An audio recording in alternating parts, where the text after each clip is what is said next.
بسم الله الرحمن الرحيم الحمد لله رب العالمين مرسلو عبد الله عندن جيتي اتلو بيك بكرنا نكلوبولا اتوي نافي وكان مثالي تايلا اتوي دو وبنا ورسا نيغوني ni beni ke kami ñanama fla de kami ñanama fla ñanama fla kan kan sarabi de d'accord donc anta ken nani o fla fla do bagar tan se ka fen fo ambofo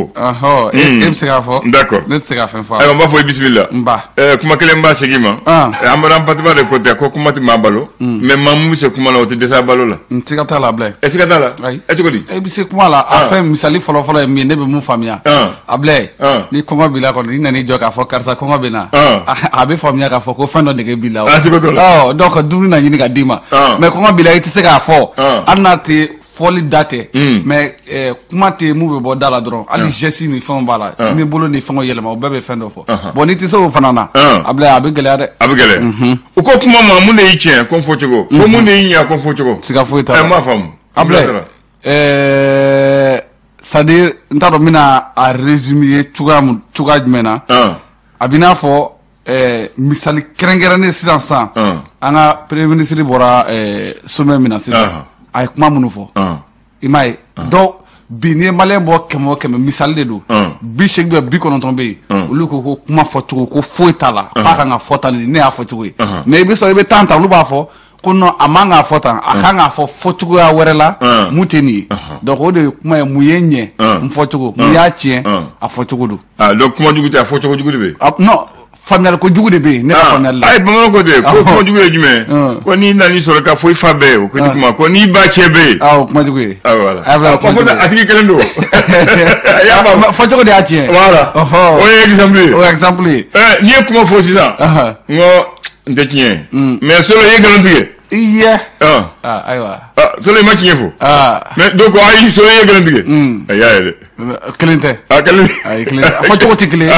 na bebe hakina kele nɔfɛ o de y'a ye ayiwa ko fɛn bɛɛ jaka bɛ bɔ ko kuma jaka ye fili de a bɛ n filila de abilɛ o de bamanan ko ten o de y'a jaka ye o ko fɛn bɛɛ jaka bɛ bɔ ko kuma jaka ye fili de fili don an bɛ kuma fɔ n'an tila b'a fɔ ni fili yera la a ye hakɛ to o bɛ fɔ o ayiwa tubarikala o y'a kɛcogoya ye o y'a kɛcogoya ye ayiwa bisimila n ba naam abilɛ naam bi ye araba ye septembre kalo tile 28 san 2022 n y'o minɛ an bɛ don gafew kɔnɔ an b'a daminɛ bi sɔn wada in na naam mun ye indépendant ale kumara ka kɛ ni mun ye ivoirien ka finintigila ka 46 minnu minɛnen don an ka mali cɛmancɛ fanga ɲɛmaw fɛ naam mun bɛ tali kɛ CEDEAO olu kumara a ko siratigɛw la naam nka n'i ye bara ninnu fana jateminɛ maliyɛnw ko mercenaires don ivoirien ko k'u ka finitigilakaw don ko siratigɛw la sa mun ye CEDEAO olu kɔni bɛ ka u ka fanga sigi kosɛbɛ ko ka ni finitigila kɔfɔlen ninnu ko k'u bila ko faransi fana b'a la k'u kɔnkɔrɔma don a ko la ko nka mali an ka autorité olu y'a yira k'a fɔ ko a tɛna fɔ k'olu de kangana bɛ n'u cɛ ko mun y'an ka kiritigɛbagaw k'olu de y'u ka baara kɛ k'olu bɛ tugu kiritigɛlaw kɔ ko kamasɔrɔ k'u dalen b'u la k'u b'a la ka baara kɛ cogo min na ko baara ka ɲi o cogo la k'u bɛ t'u kɔfɛ abila ko nin ye sifin dɔ ye n'a si bɛ san 21 na abila u y'ale minɛ k'a datugu mun ye kaso la kama sɔrɔ ko dɔwɛrɛ tɛ ko n'a jateminɛ ko maramafɛn o yera bolo ale ni ko a yera mun ye sonyɛni ko kuma o la ko ale minɛna ka datugu kaso la abila ko mun ye talikɛ an b'a fɔ bamacikɛ wale ma 30 bɔɲɔnko olu kɔnɔ minɛna an ka finitigilakaw fɛ dɔw bɛ yen olu fana bɔnɛna u nin na ko ka kɛ n'o ye k'a fɔ ma 50 bɔɲɔnko de kun don nin baara ninnu kɛra mun ye sofara kɛrɛnkɛrɛnnenya u ka dugu bɛ n'u b'a wele ko ɲaura donc ma 14 abila k'u sera k'olu bugunatigɛ kosɛbɛ olu dɔnnen don k'a fɔ n'u ka bamacikɛ wale o baaraw ye le canard de Séné tɔnkɔnɔ diminen tɔnkɔnɔ dimina abila ye a ko di a ye ja 2 bɔ k'a bin jɔn bɛ ja dɔn ja 2 min an b'a fɔ an ɲɛ bɛ douanier kelen na ale ni maa dɔ jɔlen b'a kɛrɛfɛ hali n'a sɔrɔ o tigi kɔni bugulama tigɛ kosɛbɛ nka douanier kɔni yelen dɔnnen don a ye sɛbɛnni fɔlɔ min kɛ abila ye ko nin waati kɔni laban in na n'i y'a jateminɛ ko douane n'olu kan ka baara kɛ ka taa sira minnu fɛ walasa mun ye sɔrɔ bɛ se ka ladon cogoya min na ko nin waati laban ninnu na ko gɛlɛya b'a ko la o siratigɛw de la cɛ min jɔlen bɛ ka kuma mun ye douanier kɛ fɛ a y'a yira k'a fɔ ko nin waati laban ninnu na sɛbɛn sɛbɛnni ye mun fɔ ko nin waati laban na ko an ye laɲini mun ɲini fɛ ne ye objectif ye Ablaye k'i ma se ka a se a dan na doyen ko fana ko a ma o yɔrɔ la ko n bɛ baara la cogoya min na ko n to yen n ka n ka baara kɛ n ka n bɛ maa minnu ta ka baara kɛ ne ye ko o to n bolo n yɛrɛ ka n ka baara kɛ n'o ye ko n'o kɛra i bɛ ka jaabi mun ɲini k'i b'o jaabi sɔrɔ cɛ fana kumana o yɔrɔ la a ko n'o de don ko a fɛɛrɛ b'ale yɛrɛ bolo ko fɛɛrɛ ka kan kɛ cogo min ko b'ale bolo Ablaye nin ye maa fila ka kuma ye ayiwa gafe mun tɔgɔ ye Les Échos ale ye ko di Les Échos wele Ablaye ale kumara an bɛ sɛ mun dun n'an b'a wele a farafin sɛ wa tubabu sɛ an bɛna o a tubabu sɛ ko yala a sɛ in ko a dunni kɔni ka ca maaw fɛ kosɛbɛ ko mais ɲininkali ye mun ye o a sogo de ka di wa a dunni de ka di ten wa walima a sɔngɔ de ka nɔgɔn ni farafin sɛ ye wa Ablaye ko ɲininkali bɛ yen a sɔngɔ kɔni ka nɔgɔn ni farafin sɛ ko mais a ka dun na ne fana ko n'i y'a jateminɛ fana ko a dunni o ko yala ko a bɛ se ka kɔlɔlɔ lase maa ɲininkali ɲuman Ablaye ɲininkali mun an bɛna walawala parce que sɛ mun kunkolo bɛ a bɛ tubabu dugu la a fari de b'an bolo ɲininkali bɛ yen mun de b'i yɛlɛ Ablaye parce que ale la kunkolo tina o n'a kunkolo kɔni tina a kunkolo bɛ tubabu dugu la a fari b'an fɛ mun bɛ mara yan n'a kunkolo bɛ yan o mais ne ni mun faamu hali a kɔlɔ kama kan Ablaye nsirankun de o yɔrɔ o bɛɛ ɲininkali de bɛ yen an bɛn'o jaabi waati nataw la inshallah Ablaye naam an bɛ taa i ka dugu la Tɔnbɔkutu naam ko mun bɛ tali kɛ mawuludu nata o na a fɛɛrɛ kɛ ka a ko ɲɛnamaya kosɛbɛ mawuludu min n'a bɛ an kan kunti Mahamadu sallallahu alaihi wasallam ale ka bangeni ko fɔ ko baaraw kan ka kɛ Tɔnbɔkutukaw fana ko n'a ma ɲɛ diinɛ ko ka bon olu fana ma diinɛ ko ka bon Mali ma cogoya minnu na k'olu tɛna to kɔ o siratigɛw la u ye ɲɔgɔn lajɛrɛba kɛ u ka jɛkulu min sigilen bɛ n'u b'a wele ko ARDCT k'olu fana bɛ fɛ ka ɲɛnamaya kura ta ko ka a ko sigi sen kan walasa ka se ka mawuludu ka ɲɛnamaya cogoya min na mun ye Tɔnbɔkutukaw fɛ yen Ablaye Andali o ye ne ka dugu ye nka o don l'histoire o ye fasɛrɛ ka fasiri ye faso ka fasiri a ko di ale kumara ka tila ka ja bɔ ka bin mun ye tali kɛ colonel Ablaye Mayiga n'ale ye premier ministre par intérim ye ale ni colonel Asimi Goïta n'ale ye cɛmancɛ fanga o ɲɛmaaba ye ko mun ye an ka cɛba n'o ye bɛ tali kɛ Ablaye Mayiga la ale bɔlen kɔfɛ mun ye Mali ka ci la diɲɛ ɲɛma olu ɲɛkɔrɔ ko siratigɛ la Ablaye ko a nana i tɔma a kunbɛra kosɛbɛ a taara ci min na fana k'a segira ka na ci kɔmasegin kɛ mun bɛ tali kɛ colonel Asimi Goïta ye ko k'a yira k'a fɔ kumaw bakuruba la u y'a yira k'a fɔ ko diɲɛma k'u bɛ fɛ ka hakilina min ta ka jagoya fanga min ta k'u ka ɲɛsin Mali ma Ablaye k'a tɛ bɛn dɛ ko Mali na fana a n'a ka tabiya don ko siratigɛw la colonel Ablaye Mayiga ale sigilen kɔfɛ ka bɔ min ye New York Ablaye ko jamaba de bɔra kɛrɛnkɛrɛnnenya k'a kunbɛn ka bɔ n'a ye fo aéroport n'o ye pankuru jigikɛnɛ min tɔgɔ dalen bɛ président Modibo Keita la ka senkɔrɔma dondo ye ka na n'a ye fo boulevard de l'indépendance la Ablaye ko boulevard mun sanfɛ fana o nana politigimɔgɔw fana sɔrɔ yen n'olu fana bɔra k'a kunbɛn kosɛbɛ yan'a k'a kun ɲɛsin mun ye palais présidentiel ma ka se ka taa ci kɔmasegin ka se k'o t'o ɲɛfɔ min ye cɛmancɛ fanga ɲɛmaaba ye n'o ye colonel Asimi Goïta ale ye Ablaye tubaarikala an ko bila kɛrɛfɛ Sud Hebdo a ko di Sud Hebdo ale kumana yɔrɔ caman na ko n'i ye baara jateminɛ diɲɛ seleke naani an ka jɛrɛjɛkulu bɛ yen n'u b'a fɔle ko Organisation des Nations Unies ONU a ko nin waati in na ko Rusilakaw ko bɛɛ kɛlen tɛ ka bɛn bɛɛ sigi olu kama wa ko seul contre tous Rusi kelen bɛɛ lajɛlen sigilen bɛ ka i bolo fara ɲɔgɔn kan walasa ka se k'olu kɛlɛ cogoya min na Ablaye an ka ambassadeur n'a bɛ wele ko Aruna Samake n'ale kɛra ambassadeur de mun ye Mali ale ni Rusi u ka cɛsigiw la an ka lasigiden bɛ yen Ablaye ko ale kɔni nana n'a ka sɛbɛnfura ye i b'a dɔn k'a fɔ n'an ka lasidenw taara u bɛ na ni sɛbɛnfura dɔ ye ka ɲɛsin u bɛ taa jamana min kɔnɔna la ka ɲɛsin o ma a y'a ka sɛbɛnfura bɔ ka bin a n'a kɔnɔ ko k'a y'a bɛɛ lajɛlen kɔni ɲɛfɔ baara kan ka kɛ cogo min na jamana y'a laɲini cogo min na k'a bila ka taa walasa ka se ka ci kɛ cogoya min na k'a y'a kumaw bɛɛ lajɛlen ɲɛfɔ min ye Rusi ale jamanakuntigi ye Ablaye Andali Ablaye ko CEDEAO Mali président 3 militaire 46 o kuma yɔrɔ jumɛn mun ye Ghana jamanakuntigi n'o a Nana Addo Akufo Sénégal jamanakuntigi Macky Sall Faure Yassimbe Togo jamanakuntigi Ablaye k'u bɛna na ni bɛɛ lajɛlen ni jamanakuntigi 3 u n'u fara ɲɔgɔn kan ka taama bere ta ka na an ka jamanakuntigi sɛgɛrɛ n'o ye Kolonɛli Asimi Goyita ye nakun tɛ dɔ wɛrɛ dɛ finitigilaka 46 minnu minɛnen don Mali fɛ k'u bɛna n'u da don a kuma la walasa olu bɛ se ka labila cogoya min na u ka se ka segin ka t'u ka so baara ka kɛ tilenya kɔnɔ walasa Mali gɛlɛya min bɛ yen nin waati kɔnɔna la ka ɲɛsin ani Côte d'Ivoirekaw ma walasa o kuma ka se ka don ba la ka bɔ yɔrɔnin kelen maa si kana tɔɔrɔ maa si kana degun sɔrɔ a ko kɔnɔna la. Bamananw ko takasigi bɛ gɔnde ma kulu b'a nɔ na. Ablaye o kɔni o ta ye dɛ. Le Pélican. A ko di. Le Pélican ale kumara sigida 4nan a ɲɛmaaba n'o ye maire ye El Hadj Adama Berete a n'a ka conseil maa minnu bɛ a ladi kosɛbɛ u ka mairie kɔnɔ Ablaye ko n'i ye baaraw jateminɛ ka kɛɲɛ ni san 2019 ye CFA wari miliyɔn 238 Ablaye k'u y'o de don min ye mairie kɔnɔ ka se ka baara kɛ n'a ye baara minnu ko n'i y'a jateminɛ ko n'i sera commune 4 mairie kɔnɔ i n'a fɔ an ɲɛ bɛ ja la cogoya min na Ablaye ko tare don a Sangaso kɔni y'o jɔ Sangaso jɔra Ablaye mais a tɔn t'o dɔn a tɔ jumɛn parce que Sangaso ni ɲɛ b'o de la i ɲɛ bɛ Sangaso la wa a ye ko ye baara mun kɛ n ko Sangaso kɔni y'o jɔ y'o ye mais baara tɔ kɔni ɲɛ t'o baara in yɛrɛ kunba bɛɛ Sangaso in ko ye d'accord parce que ko n'i ye jatew minɛ bi mairie kɔnɔ la minnu bɛ sigida kɔnɔ Mali kɔnɔ bi ko n'i b'u bɔ ko k'u dan ko ka concours k'o ni ɲɔgɔn cɛ commune 4 mairie Ablaye k'ale bɛ wuli k'i jɔ ni sara fɔlɔ ye ko kamasɔrɔ a dilanna cogoya min na ko bɛɛ lajɛlen bɛ i niyɔrɔta sɔrɔ a la baarakɛla fɛn fɛn bɛ yen bɛɛ b'i niyɔrɔta sɔrɔ a la ko o tɛ dɔwɛrɛ ye dɛ ko min ye Adama Berete ko nin y'ale ka baara ye a n'a ka conseil k'olu de jɛra ka nin baara ninnu kɔnɔ bɛɛ lajɛlen ko k'o sigi sen kan Ablaye an b'a kuncɛ ni yɔrɔ min ye o ye farikolo ɲɛnajɛ ye ko ka kɛnɛ Mali ka dolantan min kɛra Mali ka dolantan kun kan ka kɛ mun bɛ tali kɛ mun kɛra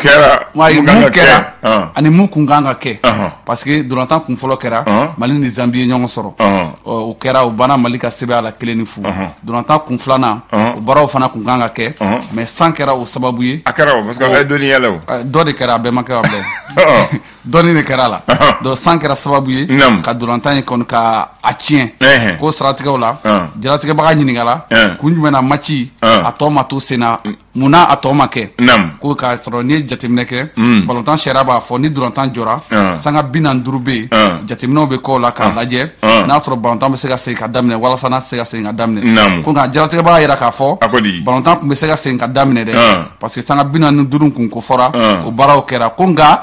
terrain yɛrɛ kun bɛ cogoya minnu na walasa dolantannaw olu kana bana ko kama dolantan in yɛrɛ bɔra a ma pewu.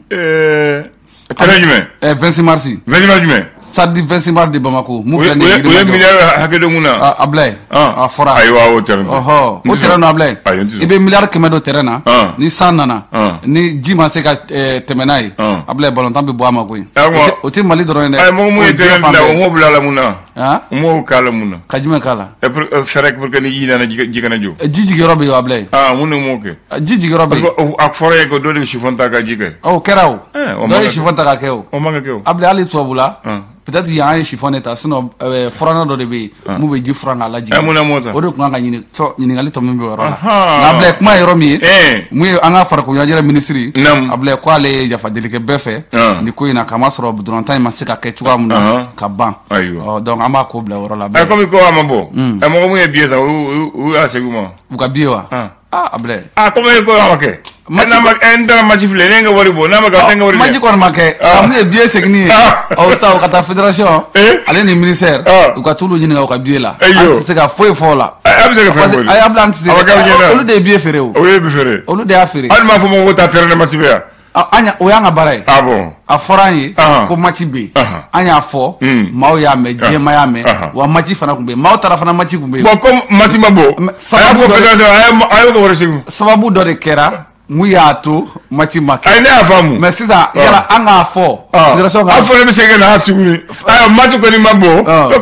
ka mɔgɔw ka wari segin an b'a fɔ match kun dɔgɔdalen don match ma se ka kɛ a ma se ka kɛ ni dalu mais o de filɛ nin ye olu yɛrɛ de b'a fɔ sisan comme a ma kɛ maa mun de ye billet ta a ye na nin yɔrɔ in na nin don masina a ye na a ka billet minɛ mais n'an ko ko fédération ka ou bien des fédérations des ministères ka mɔgɔw ka billet segu ma bilen aw t'an ka kuma fɔta ye. Kuma fɔta ye. Aw tubarikala. Aw t'an ta ye. I y'o faamu. Ayiwa tubarikala donc mais sisan comme nin kɛra kojugu ye karamɔgɔ de ye. Siga t'a la. Donc u kan ka fɛɛrɛ de kɛ ni ɲɔgɔn kana anw sɔrɔ tuguni. Ablɛ. O tɛ wa. N'an bɛ leçon tirer ko la fɛn caman y'an sɔrɔ yɛrɛ o tɛ se k'an sɔrɔ. Mais o man ka sɔrɔ. An ti tɔlen minɛ nɛnɛ na. An ka problème o de ye. O de problème. A caman o ye. Donc u ka fɛɛrɛ de kɛ ni ɲɔgɔn kana anw sɔrɔ tuguni. O don. Donc u bɛ fɛɛrɛ kɛ parce que ko kojugu ye karamɔgɔ bamananw ko ten. O don. Que ni wari b'a bɛɛ kɛ nin terrain na. Ji bi jɔ a fɛɛrɛ tɛ se ka sɔrɔ. N'a sɔrɔ kuma match yɛrɛ la an b'a kɛ cogo di. Ni match yɛrɛ don wa. C'est-à-dire compétition officielle. Compétition officielle. Mɔgɔ bɛ k'a fɔ ko compétition officielle tɛ compétition officielle don parce que date FIFA. Non comme match amical don. Voilà match amical don. C'est qualification t'a la. Foyi t'a la. Ko ɲini t'a la. C'est vrai. O ko don. Mais date FIFA de don. A tɛ kɛ kun fɛ. Date FIFA ye o ye jumɛn a fɔ mɔgɔw ye bamanankan na. FIFA bɛ waati kɛrɛnkɛrɛnnen dɔ de bila équipe nationale ye. Équipe nationale ninnu u bɛ se ka labɛnw sabati waati minnu kɔnɔ u bɛ badenya dɔrɔnw kɛ. O de ye date FIFA ye. Donc match officiel de don. Donc o bɛ di jamanaw bɛɛ ma. A bɛ di jamana waati kelen na. Waati kelen na. A kɛra farajɛ o a kɛra farafin ye. A kɛra farafin ye. Donc o waati na jamanaw ka ballontan ninnu bɛ farajɛ jamana olu bɛ se ka na. Olu bɛ na. Hali minnu bɛ so olu fana bɛ na. Parce que dɔw fana ka équipe nationale sigilen bɛ sodenw de kan. Donc date FIFA don donc match bɛ kɔ la. Donc n'a programmera maintenant k'a fɔ match fɔlɔ bɛ kɛ bi. Match filanan o bɛ se ka taa kɛ dɔgɔkun wɛrɛ. Donc o intervalle de kɔnɔna la a bɛ kɛ. Ballontan sariya ye mun fɔ. Ni match jɔra sanga 45 o de bɛ jalatigɛ b'a bolo ka constat ni fɛnw kɛ n'a ma ɲɛ o la fɛn fila don match bɛ se ka segin ka jouer a dugusɛjɛ par exemple bi ni match kɛra bi de n'a ma se ka jouer sini a bɛ programmer n'a ma se ka kɛ sini na a bɛ bɔ o sini na ka programmer don wɛrɛ de la maintenant o de bɛ se ka kɛ mais k'a fɔ ko match bɛ annulé pewu ko ka bɔ a la o kuma kɔni t'a la. Bon comme ni ye point t'a la foyi t'a la donc o de kama an y'a annulé pewu le taara o kɛ. Parce que ɲinan yɛrɛ la yan arbitre ye capitaine wele Jaji ale ni Zambiens ka capitaine ka kuma u fɛ u yɛrɛ ko terrain état bɛ cogoya minnu na tiɲɛ yɛrɛ la an tɛ se ka jouer fɛn fila don n'an jouera a b'an bana an dun kan ka segin ka taa an ka club fana na i y'a mɛn fana i bɛ joueur wele ka na équipe nationale la a bɛ club dɔ de la ka jouer n'a bana n'a taara yen. Mais ne y'a ye Jabarani Malien tun bɔra kɛnɛ kan Zambien arbitre de ma. Malien bɔra o c'est à dire Malien ka volonté yira waati dɔw la k'a fɔ k'u bɛ jouer y'o yira maintenant o kɛlen kɔfɛ wele bilala Zambiens ma o kan na Zambiens bɔra waati min o y'a sɔrɔ olu ye fini bɛɛ bɔ ka ban u nana tapeti la donc u n'u ye ɲɔgɔn kuma ɲɔgɔn kɛ u kumana après u seginna ka don donc u donnen kɔfɛ u mɛnna u tina arbitre fana y'u ka minɛn cɛ ka don autorité de l'arbitre olu fana donna o ma bɔ bilen a bilen. A ye hali mun na Mali tɛ ni CAN. Arbitre ye match filɛ ka sɔrɔ a ma ban Tunisien ye protégé ko an kana jouer ko ayi k'an ma ban Cameroun na ko an ka segin ka segin Malien bɔra ka na Tunisien bara ka na a bɛ hakili jigin o la. Ko dɔ tun bɛ yen o fana tɔ tun ma jan bilen koyi o tun ye minute 3 koyi sinon Zambie n'u ka qualification de ko gunnen bɛ Mali la k'u kan ka nin match jouer a bilen. O fɔlɔ de tun bɛ se terrain kɔnɔ. Mais pourtant Tunisien ka qualification b'a mais o ma bɔ tuguni. Ayi Tunisien ka qualification bɛ jumɛn na u b'a dɔn match u t'o gagner bilen sa bilen. Ayi n'o ko match kun banna ka ban. Ayi o don olu hakili la comme an de gagné na an b'a fɔ an tɛ bɔ. Comme y'a ye an ko an bɛ bɔ olu jɔrɔ la o parce que n'an de ma bɔ match perdu de bɛ se ka d'a ma. Mais n'olu de ma bɔ ka ban a kuma banna. Walayi bon nin bɛɛ ye leçon ye. O don k'a fɔ courant tɛ sɔrɔ terrain man ɲi an t'a fɛ k'o mɛn tuguni parce que an ka terrain u y'an suspendu waati dɔ la a ye nafoloba dɔ la pour que ça soit aux normes. O ko ten ko miliyari 7 bɔɲɔgɔnko. Ni ballontan ni san nana a tɛ se ka kɛ donc ce n'est pas aux normes. Non Ablaye n ye kuma dɔ f'i ye peut-être i m'a faamu i bɛ miliyari 100 don terrain na ni san nana match tɛ se ka kɛ o. Se ka kɛ. A bɛ kɛ Ablaye. O tɛ 45 minutes ji kɔni kan ka taa. Non ji bɛ taa o non i ye mun fɔ 45 minutes normalement ji kan ka taa ni ji ma taa fana fɛn kan ka sɔrɔ yen mun bɛ ji sama. Mais moi j'ai vu dans une compétition africaine ballon yɛrɛ a bɛ bi ji kɔnɔ mais ils ont continué. O bɛ kɛ o. J'ai vu en Europe la san yɛrɛ bɛ na. Ablaye championnat kelen na Sadimoro Keita kelen na hakili t'a la joliba ni jɔn ka match tun bɛ yen san kɔrɔ san bɛ ka na a caman ba match continuer ka jouer o bɛ kɛ o. Mais o ye amateurisme ye ni professionnels ka ko de Ablaye. Non en Europe j'ai vu en Angleterre il pleut en Espagne il pleut les gens continuent à jouer. Ouais o y'a sɔrɔ san bɛ ka na waati min possibilité bɛ ji bolo ka évacuer o ye kelen mais an ka o don o san fiɲɛba de fana tun b'a kɔrɔ kɛcogo tun t'a la Ablaye match tun bɛ jɔ jagoya. Bon n y'a faamu sisan n b'a fɔ i Kulubali. N ba Jite.